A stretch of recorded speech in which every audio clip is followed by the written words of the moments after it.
Hello friends, welcome back to our channel. Ouija ബോർഡിനെ കുറിച്ച് നിങ്ങൾ കേട്ടിട്ടുണ്ടോ?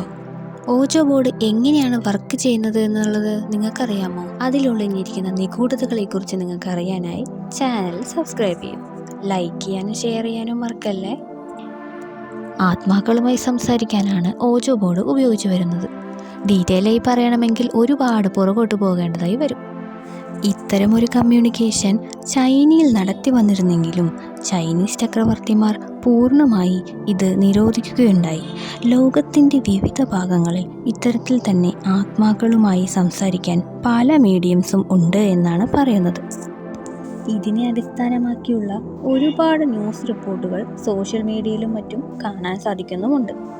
അതിൽ നിന്ന് തന്നെ നമുക്ക് മനസ്സിലാക്കാം ഇത് എത്രത്തോളം സത്യമുള്ള കാര്യമാണെന്ന്. ഓജോ ബോർഡിലുണ്ടാകുന്ന ചലനങ്ങൾ പ്രേതമല്ലെങ്കിലും ഒരു സ്പിരിച്വൽ എനർജിയായി കണക്കാക്കപ്പെടുന്നു.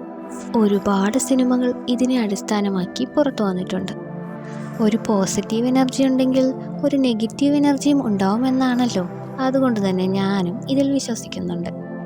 ഇത്തരം മിസ്റ്റീരിയസ് ആയിട്ടുള്ള കാര്യങ്ങൾ അറിയാൻ ചാനൽ സബ്സ്ക്രൈബ് ചെയ്യും. ഓജോ ബോർഡുമായി ബന്ധപ്പെട്ട് എന്തെങ്കിലും അനുഭവം ഉണ്ടായിട്ടുണ്ടെങ്കിൽ കമൻറ്റ് ചെയ്യാനും മറക്കരുത്.